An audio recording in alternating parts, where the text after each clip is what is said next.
All right, let's get started. So welcome, my name is Emily Chandler. I am the current chair of the City of Stratford's Energy and Environment Committee.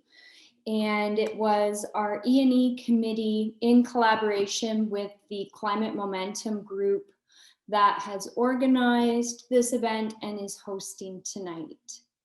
I do want to mention that we're both, we're streaming this through Zoom, and we're also live on Facebook. Anyone can watch the Facebook link, even if you don't have a Facebook account. And if you require this event in an alternate version, then what you can do is just contact the city clerk's office. You can also listen in by phone, and the number is 778-907-2071 for those of you that perhaps your internet kicks out. There's that option. We have 3 different rounds of speakers, and what we're going to do is hold off on question and answers until the very end. But you're probably all familiar with the chat box in Zoom. So you'll see at the bottom of your screen, there's a section labeled Q&A, and feel free to type in your questions at any point through tonight's agenda.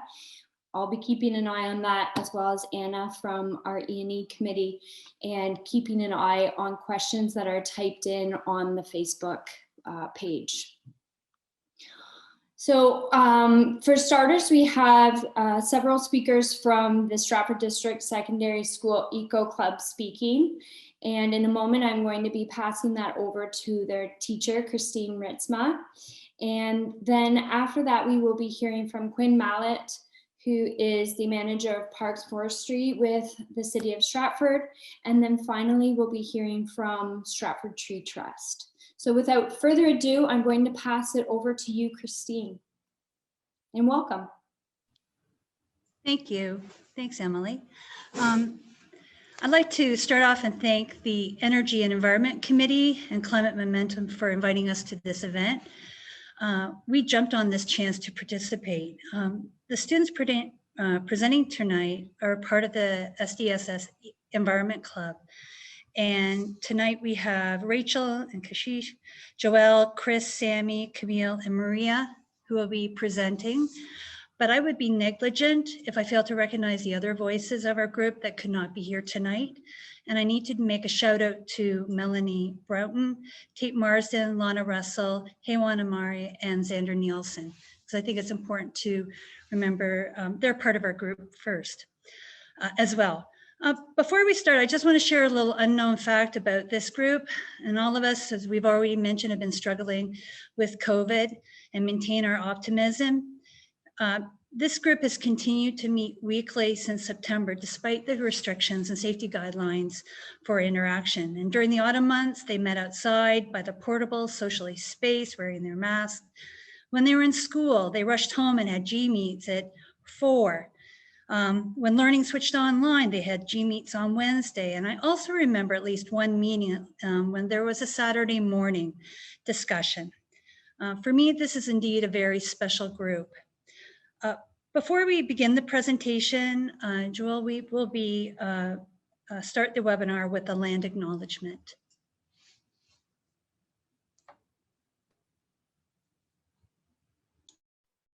Thank you, Ms. Ritzma.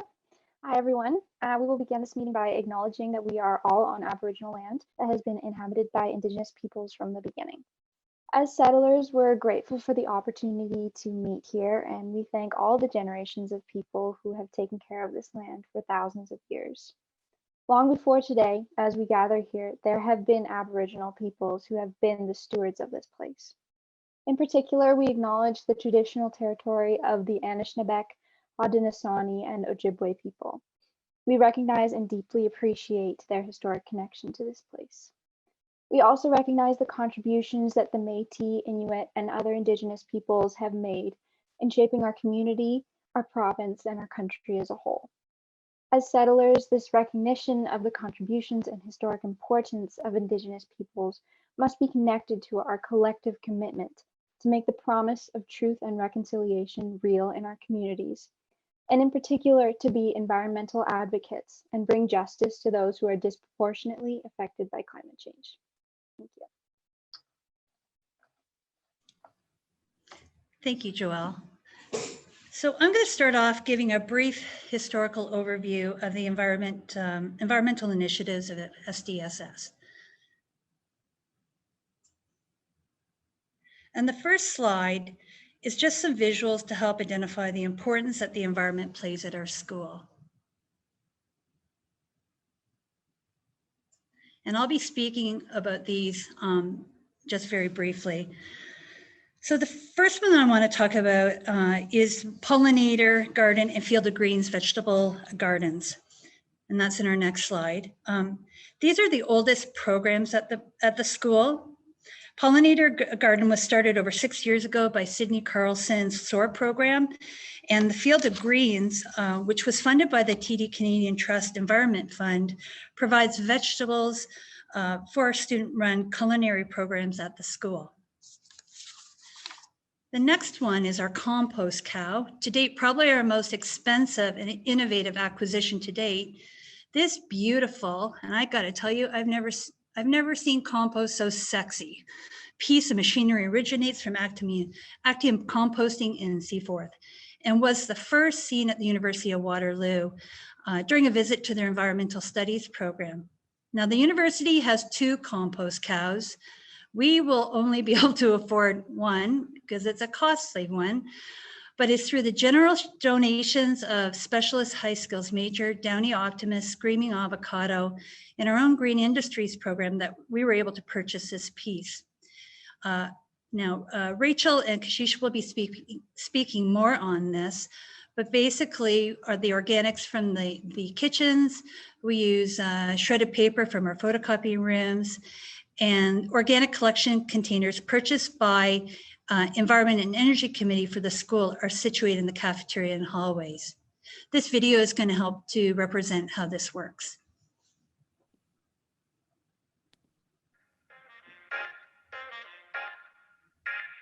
When you're done eating, the organic waste is put into our new collection bins.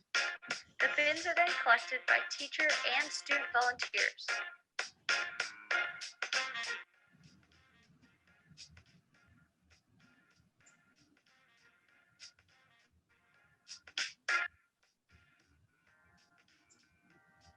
It is taken to the compost cow, and from there, it is dumped into the cow,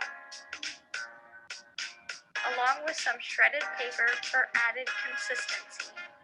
A turn of the handle will allow the waste to heat up and turn into soil, perfect fertilizer for our gardens.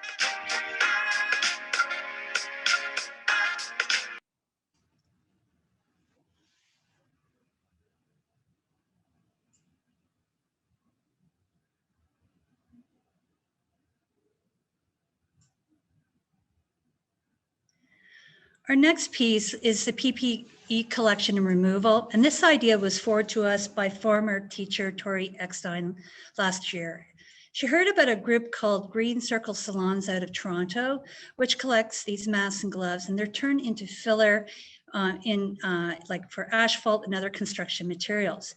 Staff and students have utilized this program since last autumn, and it's been funded by our Eco Team, School Admin, Green Industries program. And to date, we have filled about 6 boxes of masks and gloves from our school. We offer a Green Industries program. It's for grade 10 to 12. And it teaches the innovations and importance of being green. We are very, very fortunate to have many facilities at our school to explore green. Besides the 2 courtyard gardens, we have a greenhouse. Many classes use this facility to study plant science, but it also houses our aquaponics lab, which saw over 30 tilapia live over there during the course of the winter. And the program looks at aquaponics as a sustainable way to feed people. Our latest acquisition, and guys, it just came today in the mail, so I'm pretty fired up to share it with everyone, is this bee nest from the University of Guelph, which will monitor the types of bees and pollen collected in our pollinator gardens. And data will be sent to the university for analysis. And lastly, all this good stuff is celebrated on the club's Instagram postings, which has been a feature of Friday mornings at the school, where the group highlights eco-heroes, innovations, facts to our student staff community during morning announcements. These past and present programs highlight the commitment of the school to the environment. Now, members of the group will now speak about their passions or wish list of social actions for the community. And I'm going to hand this over to Kashish Denowa and Rachel Shieldrop, and they'll introduce themselves and speak about their concerns about waste. Hi, my name is Kashish Denowa, and I'm a grade 11 student attending Stratford District Secondary School. I believe that taking initiatives to better our environment is crucial in keeping our world a healthy and sustainable place for all future generations. Hi, my name is Rachel Shieldrop, and I'm a grade 11 student at Stratford District Secondary School. I love to spend my time outdoors and in my community. I'm aware of the irreversible impacts of climate change happening in and around Stratford, and I'm excited to be a part of the action taken to stop these changes. Slide 1. We know that waste pollution is a huge problem. Large amounts of waste can disrupt the natural flow of ecosystems and is overall a negative contributing factor on our environment. We see this problem globally, and unfortunately, we see it locally. Two subtopics that we are focusing on today are littering management and organic waste. We feel there's room for improvement to be made in these areas, and we have some suggestions that we think can be a part of the solution. Littering and trash management in Stratford continues to be a problem. We see this in single-use plastic, food containers, and other wasteful items being improperly disposed of. In 2019, according to the Stratford's Climate Action Plan, 22,000 metric tons, which is over half the waste produced by Stratford, was sent to landfills. After looking into the waste programs of Stratford's industries, it was found that over half the fast food restaurants, grocery stores, and other local businesses use single-use plastic to contain their products. Another conscious issue in Stratford is the management of organic waste. Organic waste refers to food or other nourishment that has been chosen to no longer be consumed. A survey done by Food Waste Canada showed that each household throws out nearly 20% of all the food they have purchased in the form of leftovers, expired products, or unwanted food. Even then, in 2020, Stratford produced 1,000 tons of organic waste. Considering these factors, it is clear that there is an abundance of trash and action needs to be taken in managing it. So, what exactly needs to change? Next slide. On February 22nd, an Eco Club member recorded 57 Tim Hortons items on the ground en route from the high schools to Tim Hortons. The only high schools in town are present in the northwest section of Stratford, and this region is now considered an area of high traffic. Around the schools area, there is approximately 7 garbage cans. As you get further away from the schools, you won't find another can until 850 meters away, which is almost a kilometer. With more than 2,000 high schoolers, most of whom go out for lunch, there is a greater amount of trash that's being produced. On the contrary, during in-person school, SDSS classes have taken initiative and cleaned up the surrounding areas as much as possible. But we believe that more garbage cans and recycling cans should be placed around the high school area and high traffic paths to stop the unnecessary littering that is occurring. As for organic waste, SDSS uses a Compost Cow system. As seen in the video, this method of composting is quick and efficient and saves much of our organic waste from ending up in the garbage. Our school's culinary arts department, school restaurant, and other classes use food as their course materials. Some of the ingredients used in these classes are produced by the school's vegetable gardens. As a result, a green bin of organic waste is produced per day. With the composting cow, we can turn this waste into fertilizer to be used in our nutrient-efficient pollinator and vegetable gardens, both of which are located on school grounds. This addition to the school allows us to create and maintain a sustainable system. And we're not the only ones finding sustainable ways to deal with our organic waste.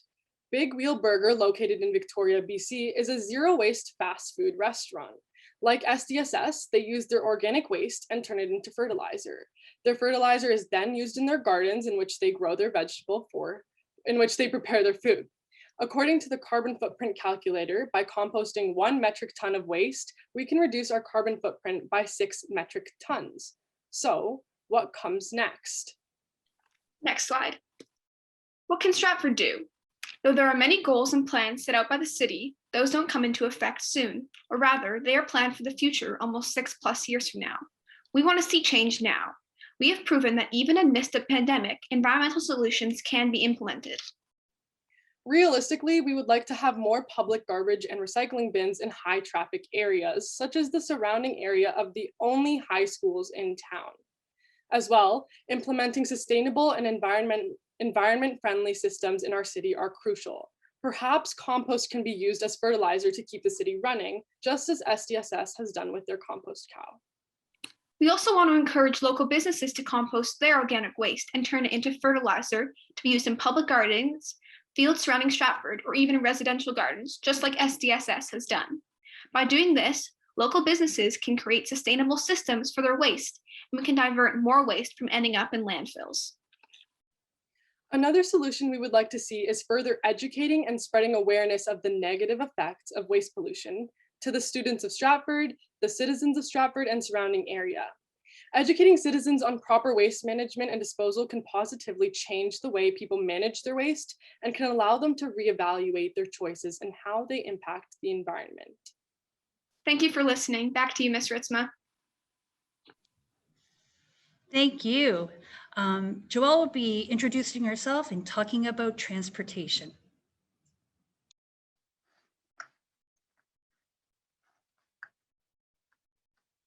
So hi, everybody. My name is Joelle, and I'm in grade 10 at Stratford District Secondary. I'm really passionate about taking care of the environment because as a teenager, I feel like it's up to me and my peers to make the change that's needed for future generations. So transportation is a significant problem in Stratford because it is a major emitter of greenhouse gases. In the Climate Emergency Declaration for Stratford, the Stratford government stated that recent international research has indicated a need for massive reduction in carbon emissions in the next 10 years. Next slide.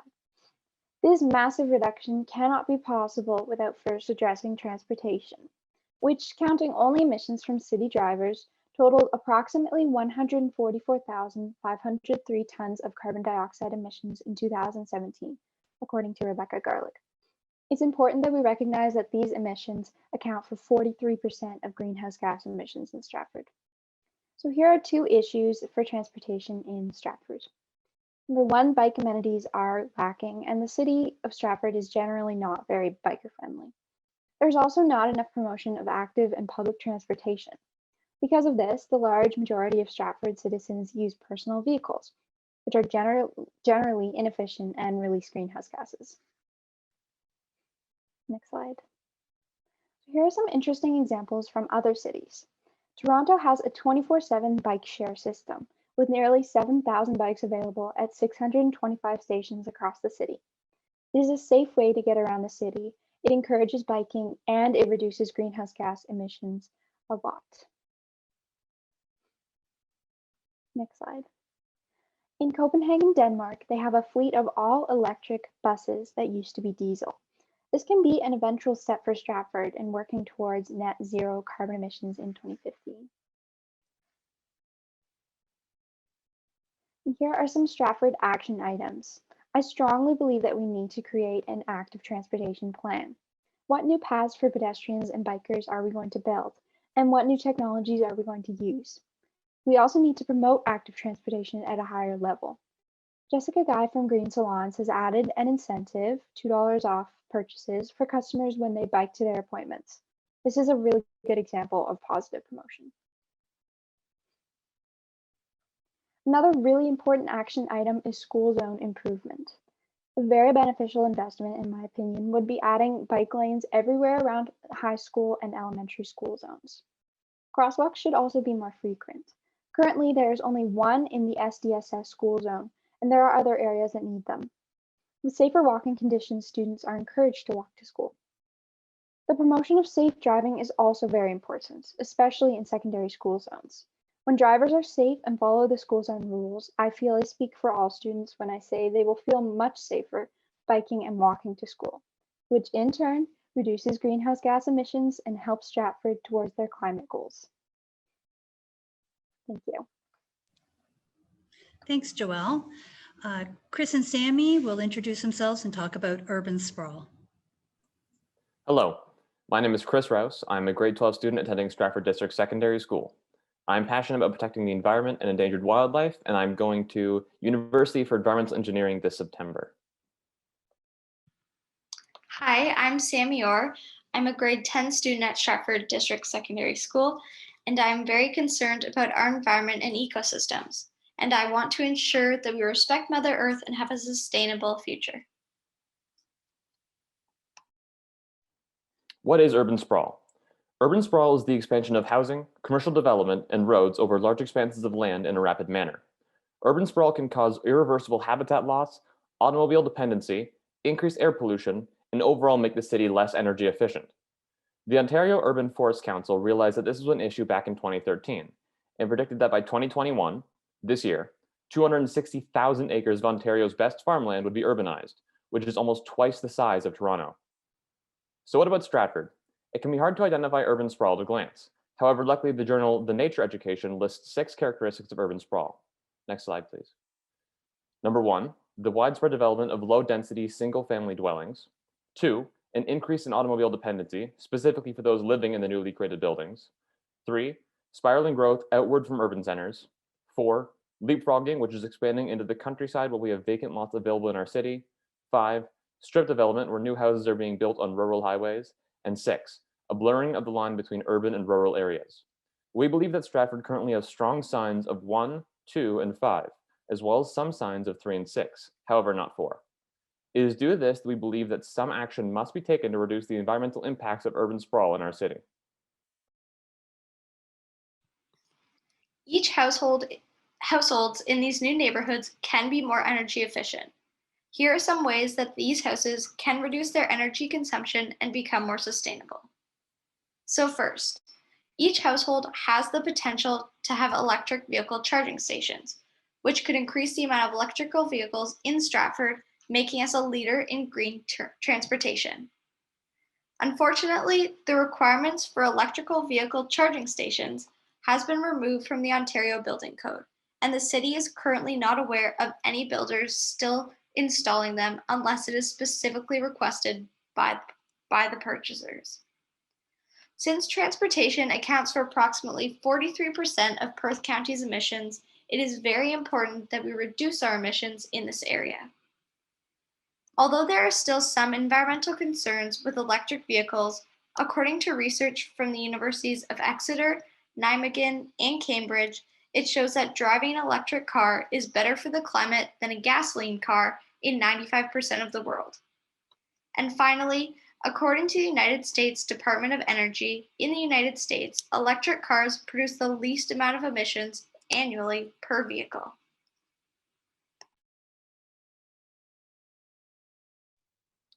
Solar panels are one of the first thought of methods of generating clean electricity within a city, but also one of the first dismissed.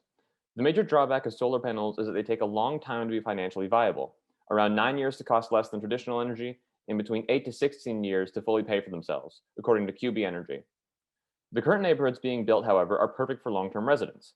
So if the residents were to invest in solar, many of them would likely stay in their home long enough to receive a payback on their investment. The other main issue with solar is the initial price. While prices can vary, the average cost for 7.5 kilowatt system is $22,500, according to energyhub.com. We suggest that the city work with the Ontario government and develop and put forward a plan where citizens can pay this, plus a small additional fee, over the course of several years, and the city covers the installation costs. This kind of plan would not be new. California, for example, has a tax plan in place which makes it cheaper for people to get solar panels, and in Germany, the government will buy solar energy at a higher price. This way, more people can afford to add solar panels to their homes, the government and the city can make some money in the long run, and Stratford as a whole becomes a greener, more energy efficient place. Next, so a passive house is another missed opportunity in these urban areas. The goal of a passive house is to focus on very minimal energy consumption. So they are very energy efficient, meaning that they will have a lower carbon footprint. Since these houses also consume less energy, the homeowners will be paying less on their energy bills. Some factors that are accounted for in passive houses are the amount of heat energy needed to be inputted and how much air leaks through the envelope of the building. Some common characteristics to look for in a passive house are plenty of insulation, high efficiency windows, and high efficiency ventilation. Finally, what we think Stratford should and can do. First, we need to discourage automobile dependency and encourage active transportation. This can be accomplished through the addition of more bike lanes and bus stops. Creating green spaces is another important factor. This can include community gardens and naturalized areas. For all new development, an environmental lens should be used and applied. These developments should be taking an intensified approach, meaning that instead of larger single-family dwellings, a more densified development should be used. Stratford needs to be a proactive community by encouraging and facilitating green development. A way to accomplish this can be through the requirement of any new development in Stratford to be more energy efficient, to have solar panels, and to be wired for electrical vehicle charging stations. Finally, we understand that some of these developments can have a high upfront cost. Though they pay out in the long term, it would be beneficial for Stratford to create a financial plan for citizens so that they can become greener in a more affordable way.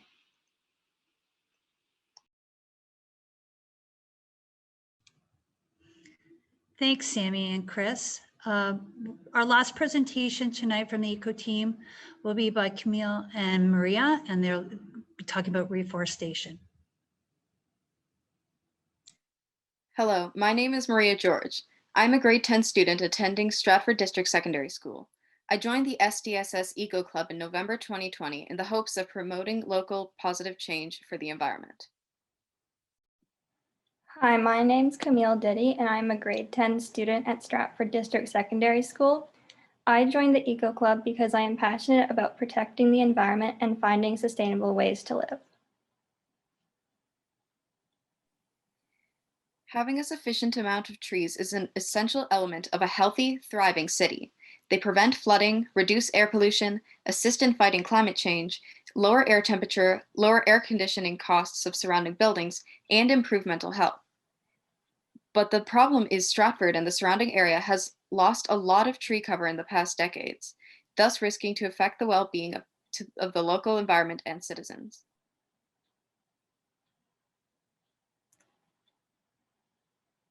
Next slide. The whole city of Stratford has an average tree coverage between 20 to 25%, which doesn't sound all that bad until you understand that according to the Environment Canada, 30% tree cover is considered environmentally ideal. This is because that percentage is able to support 50% or less of the species that can thrive in that area. If you break down the city of Stratford into sections, residential and park areas are sitting at about 35% coverage, according to the Parks, Forestry, and Cemetery Manager. This is better, but studies show that tree cover has to be at least 40% before real cooling benefits will be experienced. Industrial and agricultural areas within the city have much lower tree coverage, which is what brings the overall average for Stratford down. Compared to other cities in our area, such as Toronto at an average 27% in 2018 and Ottawa, which is currently sitting at 31% tree coverage, Stratford has room to improve.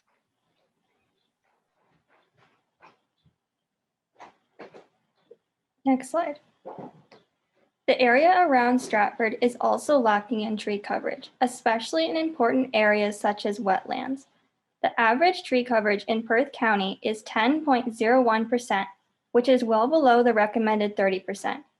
Perth County has 3.75 vegetation coverage in wetland areas, also below the guideline of 10%. Compare Perth to Oxford County, which is sitting at 13.2% tree coverage and at 6.7% vegetation coverage for wetland areas. Rural areas are at high risk to lose more tree cover each year because most of the trees are on private property. Many of these trees are mature. Cutting down large old trees is another part of the problem, as they are able to purify more air and have larger tree coverage than younger, smaller trees. We need to find ways to plant trees in areas that are convenient without using up agricultural land. Southwestern Ontario has lost most of its tree cover since the European settlers arrived due to land clearing for agriculture and development. The average tree cover for Southwestern Ontario as of 2018 was 12.1% and decreasing. This puts the majority of Southwestern Ontario's ecosystems in dire situations, as 30% tree coverage is required to have marginally functioning ecosystems. Forests and trees are critical to adaptation to climate change, as they help lessen the effects of warming temperatures and changing precipitation patterns by retaining moisture. Next slide. With the tree coverage below what is considered environmentally ideal, this will have a negative impact on the environment and the health of people that live in the city and surrounding area. Air pollution levels are higher, which can cause respiratory illnesses such as bronchitis and diminished lung capacity. Studies also found that a lack of green foliage increases people's stress levels. Another problem is we usually see a division in cities where people with lower incomes are disproportionately affected by heat waves. Areas that house people with higher incomes have more tree cover than areas with lower incomes. Lack of tree coverage also makes a city warmer because buildings and paved surfaces are able to absorb lots of solar radiation. They also hold on to this heat longer than plants do, preventing the area from cooling during the night. This has strong negative impacts on the health of nearby citizens, and as average temperatures continue to rise, having a natural cooling system from trees would be beneficial. Trees also retain moisture, so without them, flooding will also increase. To avoid these issues and fully reap the benefits, we need to reforest.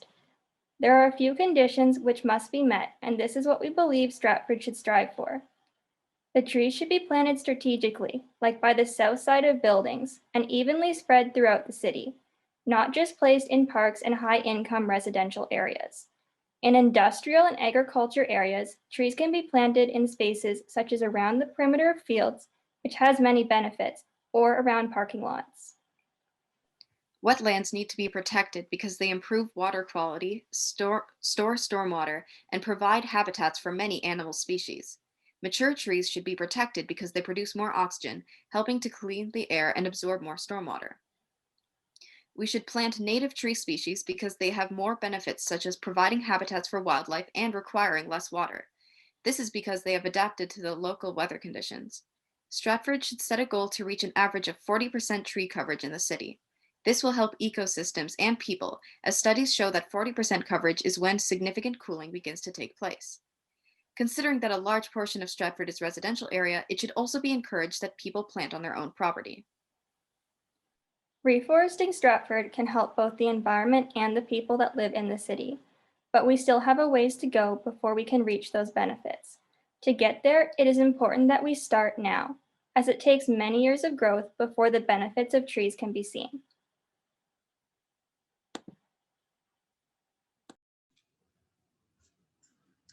Thank you for that. So that concludes the presentation by the SDSS Eco team. We're now going to have Quinn Millat, who's the Parks and Forest Manager with the City of Stratford, and he is also a 20 years certified arborist, and he's going to be speaking.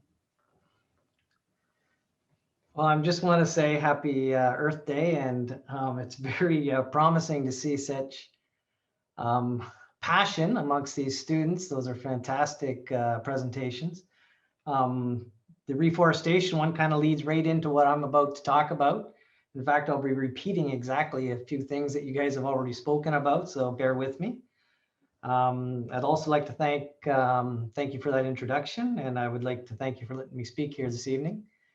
I think it's very important that we get all the facts out there, and I just want to begin and talk a little bit about urban forestry and its benefits to the city, and then I'll talk a little bit about our management and our reforestation program. And first of all, what is urban forestry? The urban forest is made up of trees planted on public and private land within our cities that creates a diverse and unique ecosystem. For the most part, it has not developed naturally, but has arisen as the needs of the community expand. Tonight, I'm briefly going to speak about the benefits of a healthy urban forest, and urban forest management practices using examples from the city of Stratford, which will include some of our reforestation program. I'll explain a little bit of that to you tonight. But first of all, what are the benefits of an urban forest? I'm going to repeat a little bit of what was just said, but it'll probably hit the point home. So social. Can you imagine our city without trees? It would be a sterile landscape of concrete, brick, steel, and asphalt. Trees make communities livable for people by adding beauty and creating an environment that is beneficial to our physical and mental health. Trees help moderate the stress of urban life by providing privacy and a sense of peace. Environmental. Trees are often referred to as the lungs of a city. They release oxygen into the atmosphere and absorb carbon dioxide and other dangerous gases. Do you know that 1 acre of trees produce enough oxygen for 180 people per day? Researchers have found that tree-lined streets have up to 70% less pollution. As was mentioned earlier, trees reduce storm water runoff. Roots absorb water, leaves slow the impact of rainfall, reducing the load of stormwater systems up to 12 to 17%. Trees improve water quality by acting as a natural filter, intercepting fertilizers and other pollutants flowing into water courses throughout ground and surface runoff. Trees reduce wind and soil erosion. Trees reduce noise pollution by absorbing and blocking noise. Trees play an important role in energy conservation by providing shade in the summer and reducing cold winds, lessening the need for air conditioning and heating. And ecological. City trees and parks provide ecological diversity, which are an important habitat for birds, including migratory birds and small mammals. Trees reduce summer temperatures, which are higher in urban centers than surrounding areas. And economic. Trees promote growth and prosperity within a city. A well-maintained urban forest is a significant factor in promoting community prosperity and attracting tourism and investment. People linger and shop longer along tree-lined streets. Apartments and offices in wooded areas rent more quickly, have higher occupancy rates, and tenants stay longer. Publicly and privately owned trees substantially increase property values from 5 to 15%. So urban forestry management, the city of Stratford is committed to a well-being of the city's street trees and woodlots. As a result, the Community Services Department developed an urban forestry plan in 2001, which was updated again in 2007 for increasing the number and diversity of trees as well as their ongoing care. In 2020, a private tree preservation bylaw was enacted, but that's an entirely different topic on its own. There's 3 main management practices in urban forestry management. It's risk assessment, pruning, and then reforestation, which I'll talk to you about in a minute. Risk assessment, which is probably the 2 most important words in urban forestry management. If a tree in a woodlot falls or loses a large limb, there are usually no targets underneath. However, when a city tree falls or loses a large limb, the potential to damage to surrounding people, property, or hydro lines can be dangerous and costly. So what is it? What is risk assessment? When determining whether a tree has to be removed or structurally pruned for hazardous risk is undertaken. It includes age and species of the tree, evaluating for decay of the roots, the trunks, the scaffold limbs, percentage of live canopy that is leafed out, past pruning and past failure. Is it a potential hazard to roadways, homes, hydro, or most importantly, people? Does it have insect or disease problems? And how structurally sound is it? What's its overall health? Is it in decline? Has a tree been affected by construction or vandalism? So do we keep pruning a tree that's on a steady decline every year, or do we remove it and replace it, reducing excessive maintenance costs? Sometimes these decisions aren't easy.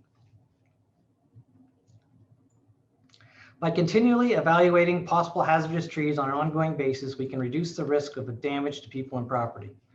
Notice I said reduce.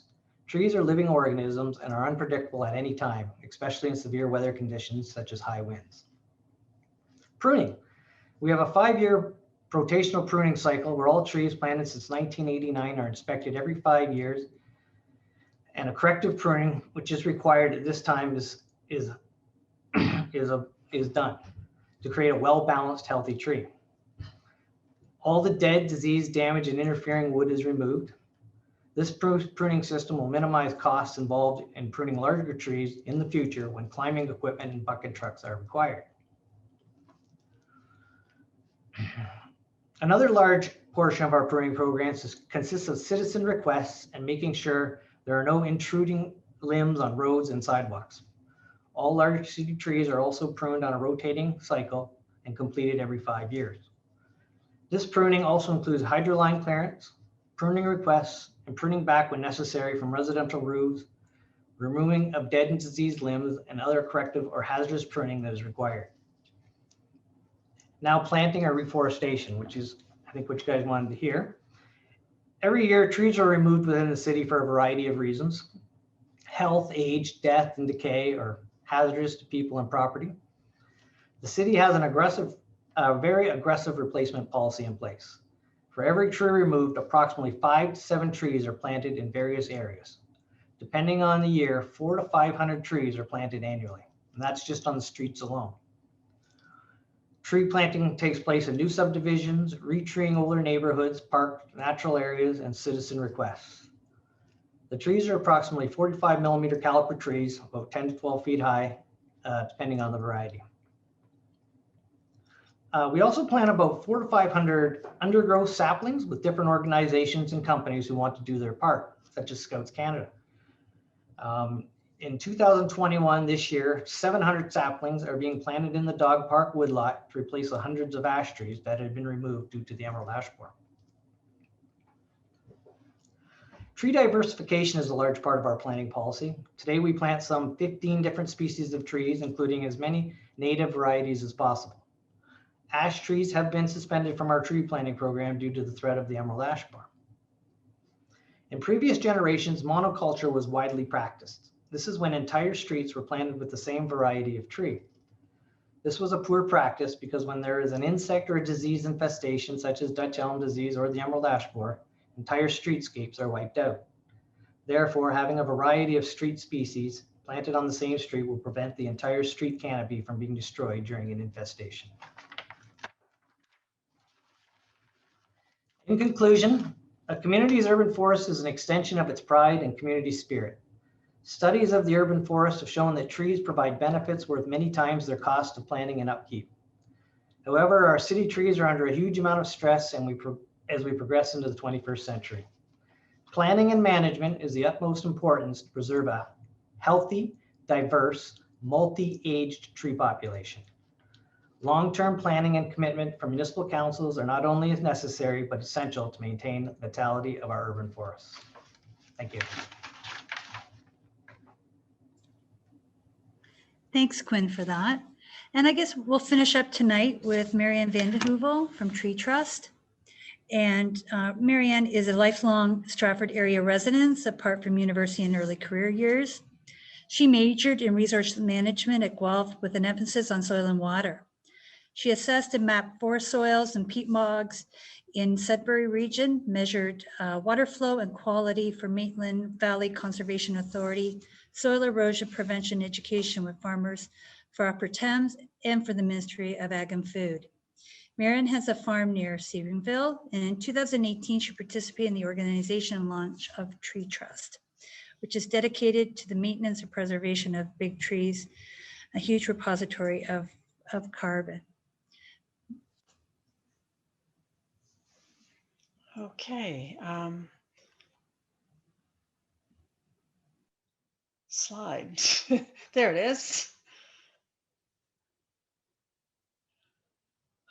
Tree Trust is a volunteer organization that loves big trees.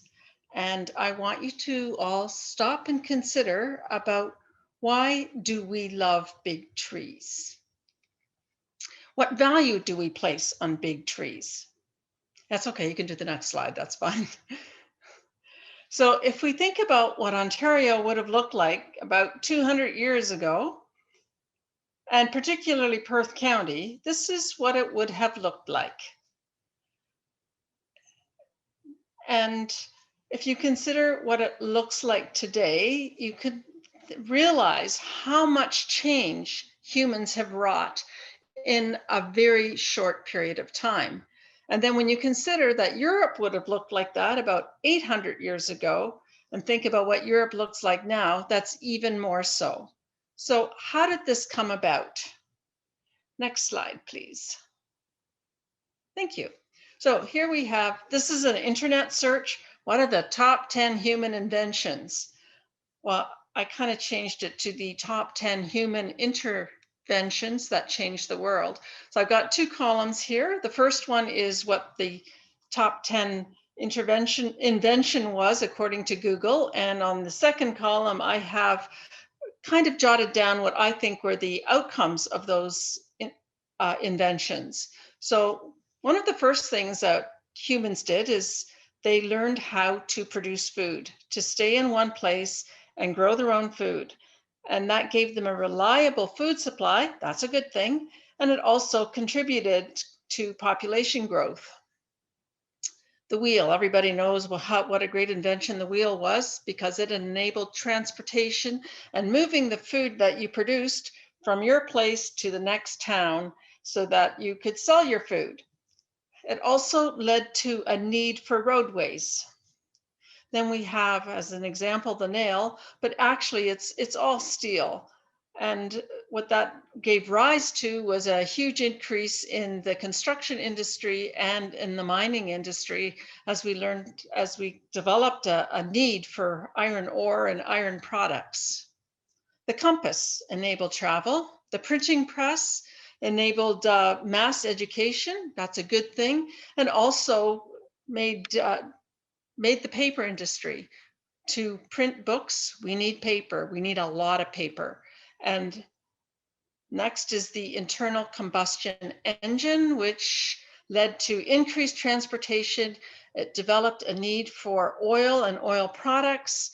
And once we had all these cars that were driving, we needed superhighways because our normal little roads were way too small for all those roads.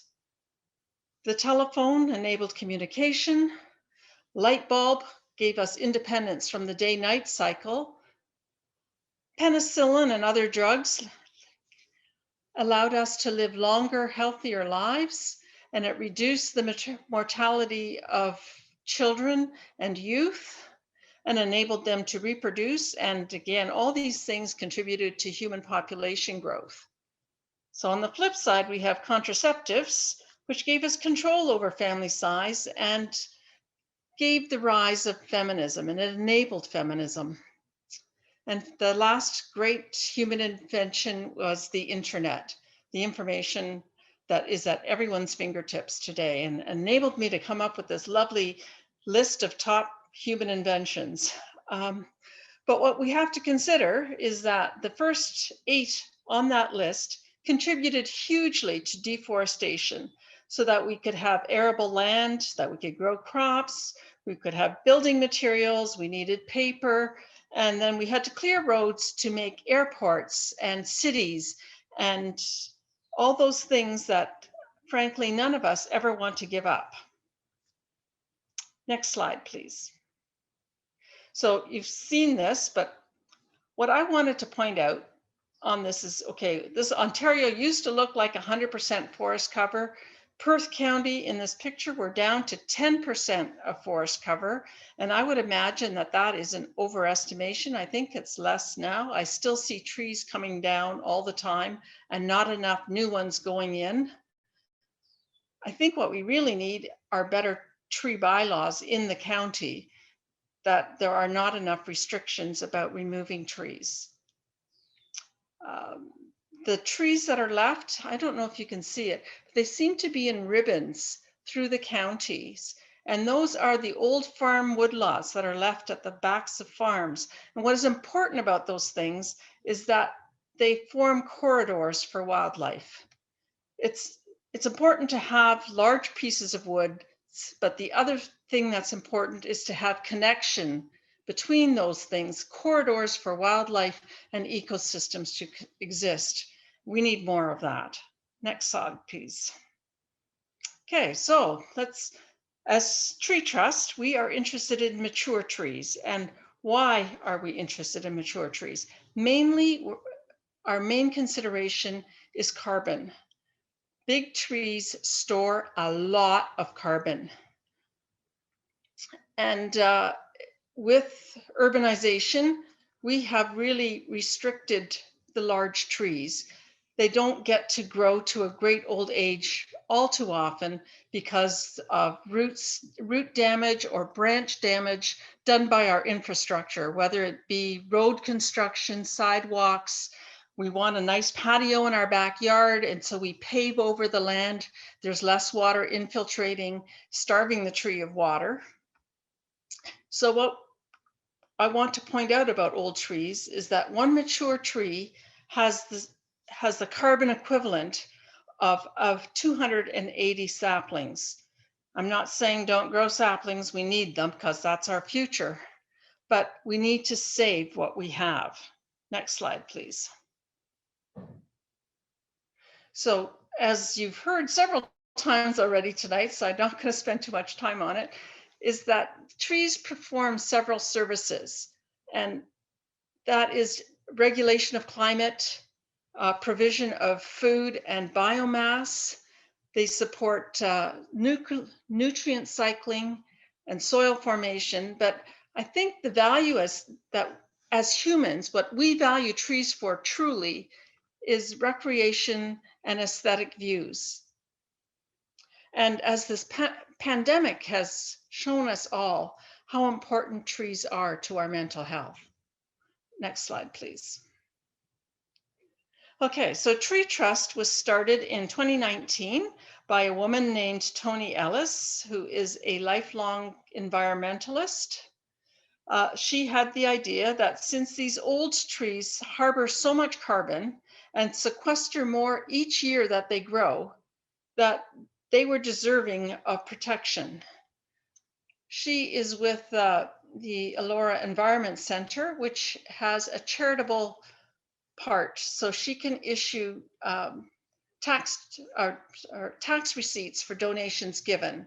So her idea was to get people to support the preservation of old trees by donating to offset their carbon output. And those funds that they contributed would be spent on arborists to help maintain old trees on private property. So, next slide, please. Tree Trust started in Stratford last year, and there's three of us, and I'm glad to say that Jane, Eli Farron, and Jeff Love are online tonight. They're here as well. And the three of us have been working for a year now on getting this program started in Stratford with the idea of preserving significant native old trees in the city. We use local donations, we keep them in the community, and we use those donations to trim a tree to make sure that it can live as long as possible. So we had our launch last summer, last September, and we had 100 people. Next slide, please. We had 100 people. We just snuck under the wire because a day later, we were limited to 25, but we had a very successful launch. We had an excellent panel of guest speakers, and including Tim Lott of Tim's Tree Care, who came in and pruned a 100-year-old silver maple on the premises at the Falstaff Family Center. Next slide, please. We had sufficient funds donated that we were able to do a second event in October with taking into account the 25-person limit imposed by COVID. And this was held at St. James Church. And again, we had Tim in to maintain a 100-year-old silver maple shown here in the background. Next slide, please. So we managed, despite COVID, to get 2 trees maintained last year. and we have sufficient donations that we have plans to do some more this coming year. We're thinking the fall due to COVID restrictions. We're interested in partnering with interested businesses and industries who want to ameliorate their carbon output by planting or maintaining trees. We're interested in working with school groups to teach children how to plant and care for trees and the importance of trees. We have in the works currently projects with other community groups, specifically a school and the Stratford Perth Museum, that we will be maintaining trees on those properties. So yes, we're a charitable organization, and our mandate is to save old trees for as long as possible. That is the end of my presentation. That is Tree Trust and what we do.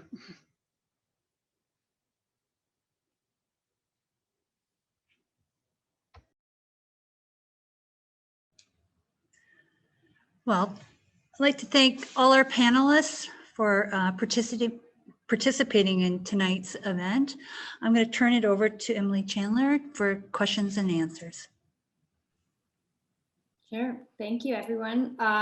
Amazing presentations, and we're also right on schedule, if not a couple minutes ahead of time, which is always a good thing in my books. So you should be able, for those of you who are on Zoom, you should be able to open up the Q&A box and post any questions to any of the panelists that you heard from tonight. And as I mentioned, Anna is monitoring the comments being made on Facebook and texting them through to me so that I will be aware of them as well. So it's not a question, but from Councillor Burbach, we have a comment saying thank you for all of your presentations. And we have another question, and I'm not sure who it is directed. I can answer. Okay, Chris, you're going to answer. How long does a solar panel last before it has to be replaced? It does depend on the the person who manufactured the panel. Typically, it's considered 20 to 25 years. That's like for a medium quality solar panel. It can be longer, and it also can be shorter. But in Canada, it's about 20, 25 years. Wonderful, thank you. And I have a question from Facebook that is asking, what kind of native trees and shrubs can we plant around our homes if we are unable to plant larger trees? So Quinn, I'm going to turn that to you, and then Marianne, if you or someone from Tree Trust wants to add in. You. So the question was, what types of native trees and shrubs can you plant around your home? Well, if you're looking for native, there's always dogwood.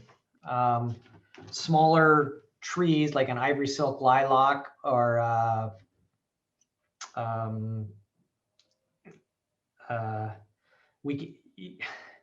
it's hard to say. I would it's unless I'm looking at your property and I see exactly how you want to plant it.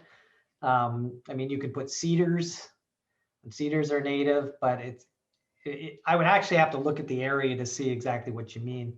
But there's lots of different things you can plant. But I would, if you're looking for trees and smaller trees, I would probably look at planting a type of dogwood.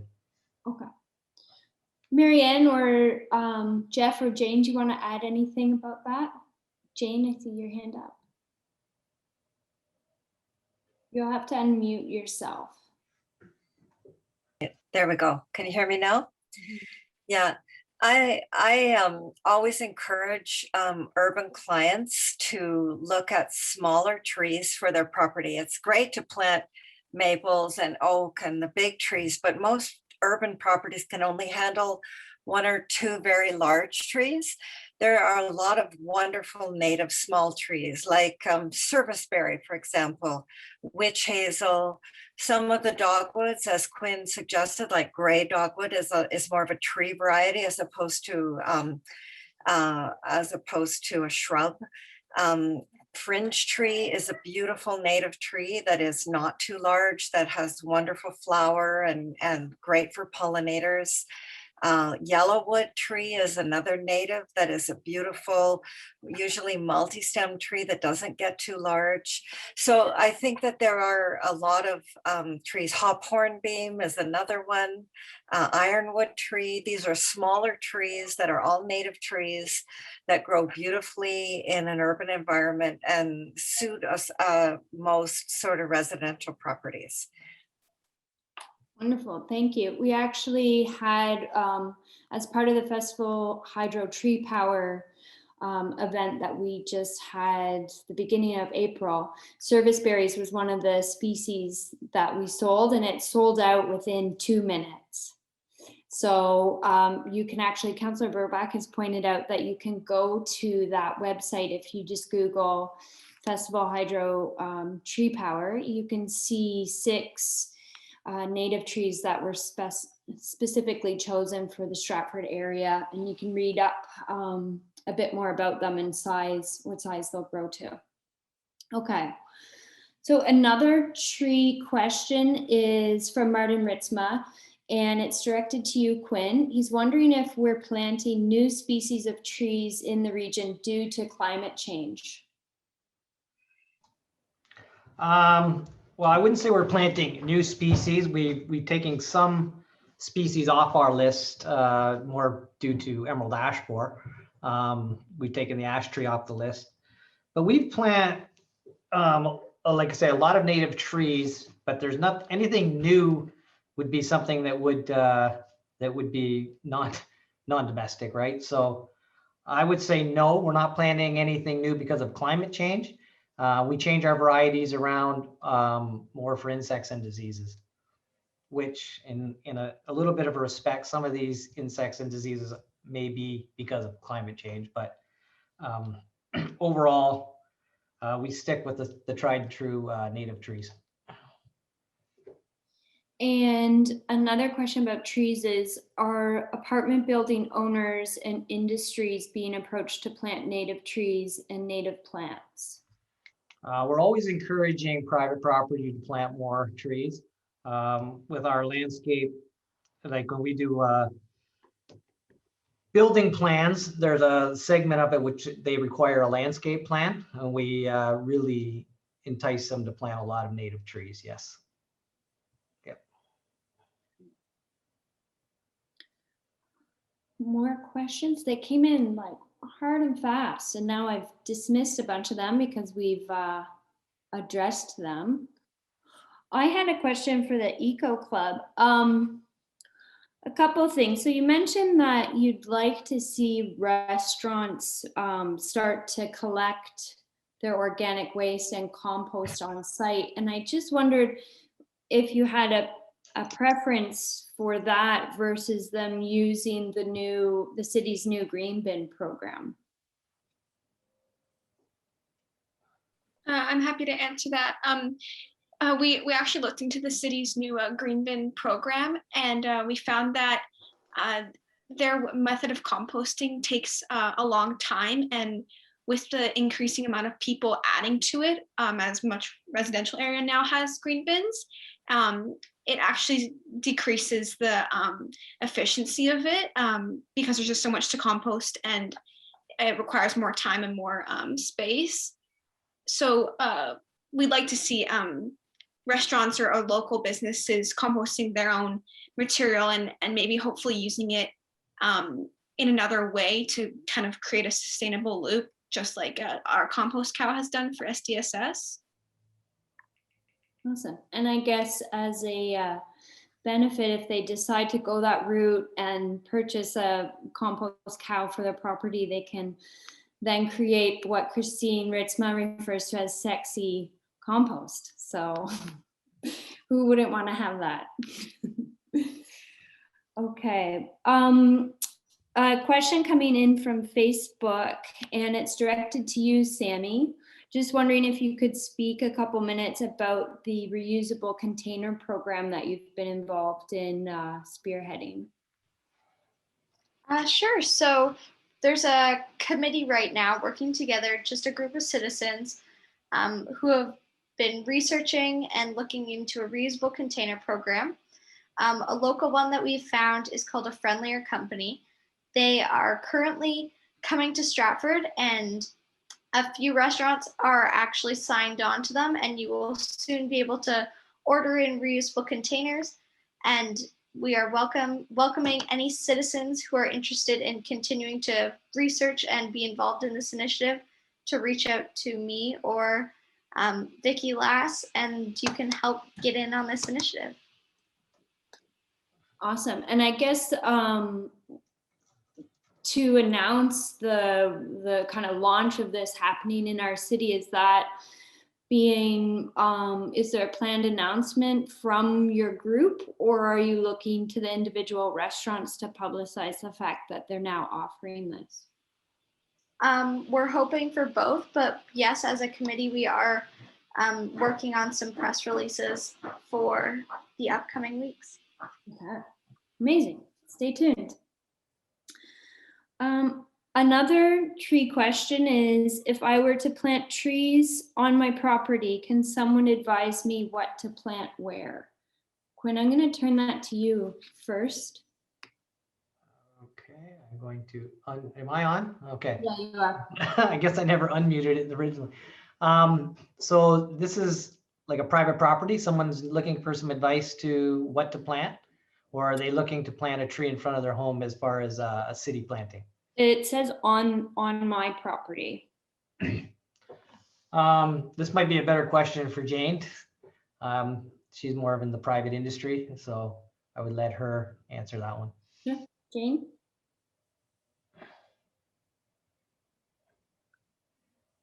I don't.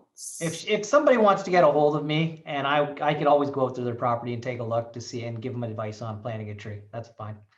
Okay, well, you just announced that to 75. How many people are on here? Yeah. About 75, so we'll just put your cell number. No.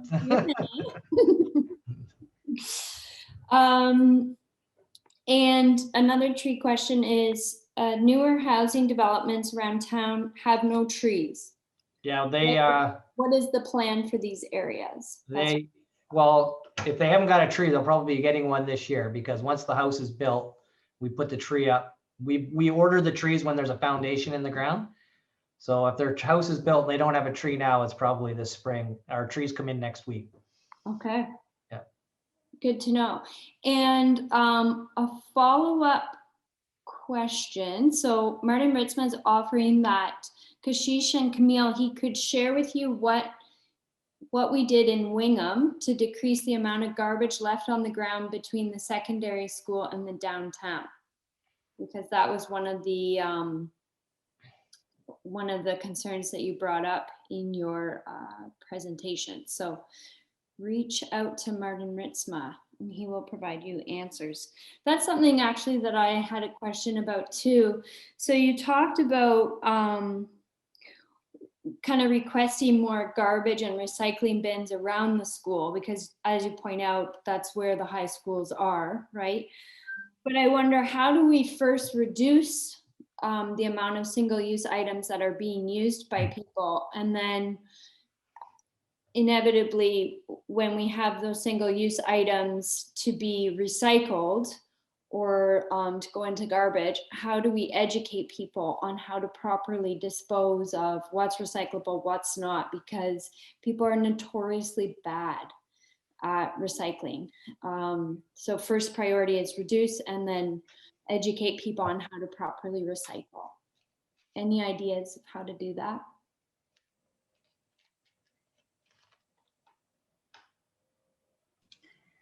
I have a comment. When we, in our school, I think recycling should be done by the whole school, not by just individual classes.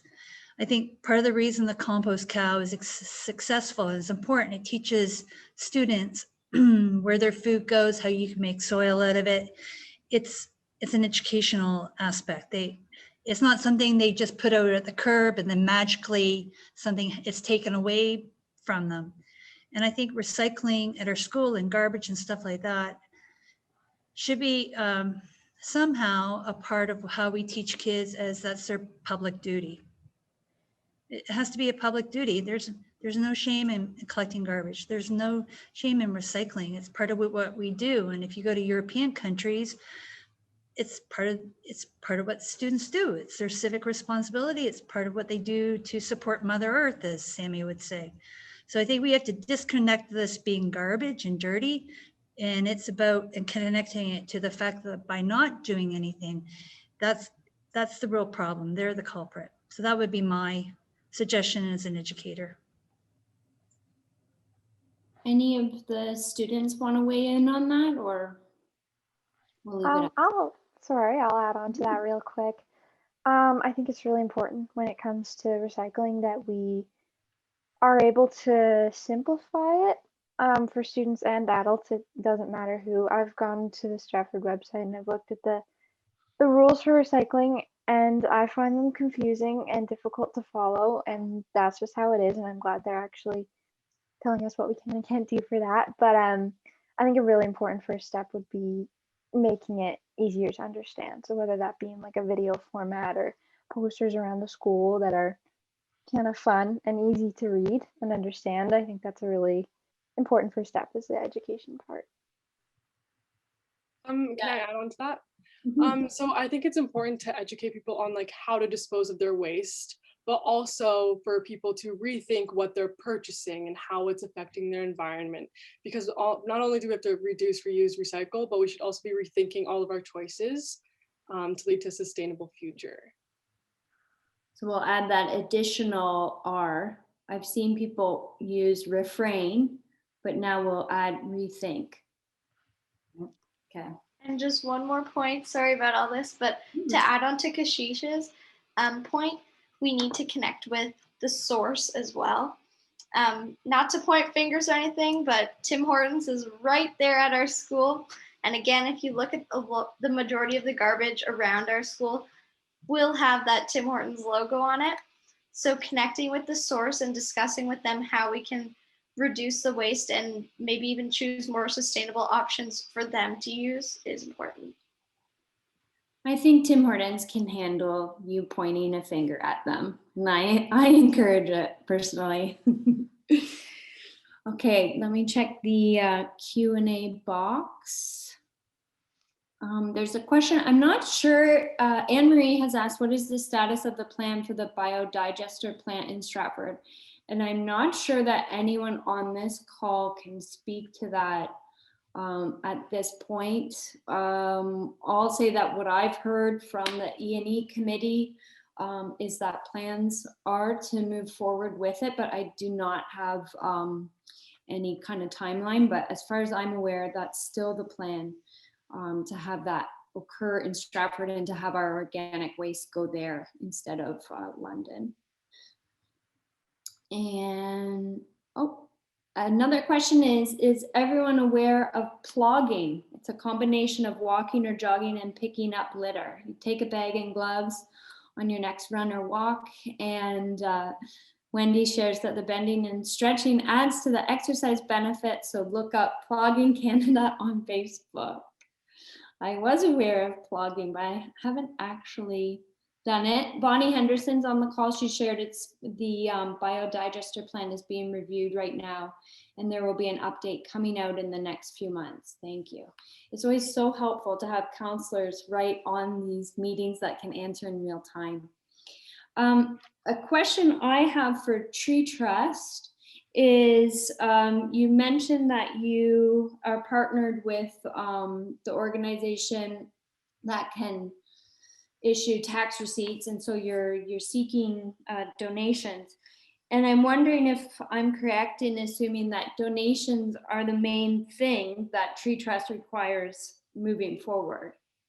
Like in terms of volunteer opportunities, doesn't seem to be as pressing as the need for these donations and trees identified, I guess. So Jeff, do you want to speak to that? Yeah, I mean, the reason we do fairly public events, Marianne talked about it, Emily, where we had 100 people out at Falstaff with Lorena McKenna and 25 at St. James, is we use those events to I'll say fuel, other people giving money. So we have money this year, for example, do another 2 trees. So to me, it's the idea of paying forward. We don't ask people to pay for that tree. They ask them to contribute to pay for other trees. We're not organized enough yet to, use a lot of volunteers for things because our focus really is on old trees. And again, we hired Tim's Tree Care to do the work, but it's something, I mean, both Marianne and Jane are interested in working with some schools. So on both the project, we're talking with the museum this fall, and with the intermediate school, we're looking at some educational stuff as well. So we're certainly interested in hearing people how we can involve with that. And we're always looking for partners of what we can do now, but do more. But we're 3 of us, and we're doing as many trees as we can, I'll say, afford to do every year. So we don't have a lot of capacity for tree planting, that kind of stuff. As you know, Upper Thames and organizations like Scouts are better equipped to do that than we are. Jeff, do you have an approximate cost of pruning a mature tree? That's one. Yeah, anywhere between, I'd say, $600 and $1,500. It depends how much repair. It can be more than that. It can be less. But Tim, who we work with, tends to be more of a minimalist, which I support. Professional arborists will look at a tree and probably come up with 45 different solutions. Tim tends to try to preserve the tree, extend its longevity, but not take out more than is absolutely necessary. The tree we're looking at now at the intermediate school will frankly need more work on the roots than probably on the canopy, because the roots are badly exposed. So part of what we're looking to do there is a fairly wholesome work on the tree, but I would say that'd be a fair range between 500 and 1,500, but usually less than 1,000, I'd say.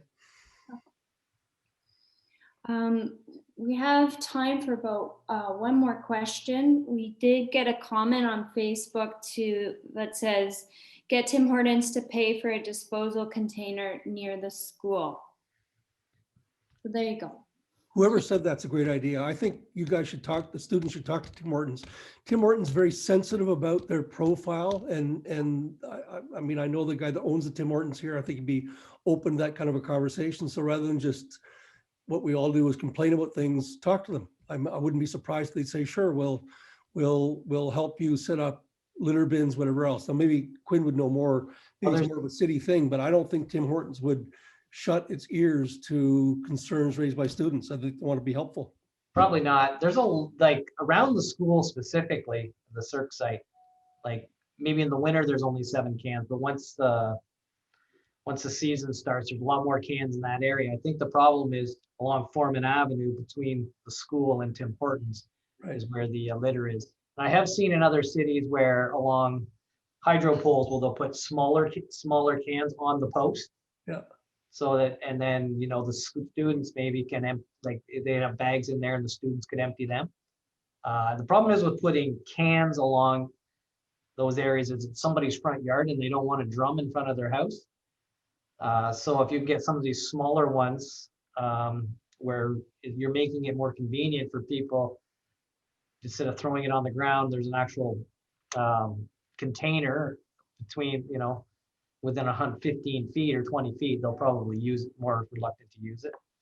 Yeah, I'll always think when you're right, and it's a municipal responsibility, but I really encourage high school students, especially because you guys are smart, to say, here's a disconnect between a private company, a very important restaurant chain, and the high school. What can we do to work on this together? So I would certainly involve the city, but I think it's great for the students to say, talk to them and say, look, there's a problem here. What can we do? And I don't think Tim Hortons would say, I don't care. They're not like that. They're going to say, oh, okay, what can we do? Let's talk to the city and let's make something happen. Sammy, do you want to speak to that? Sure. So Eco Club has actually put together a letter, and we did a survey throughout our school to calculate how many Tim Hortons cups we found in the classroom garbage cans over a period of a week.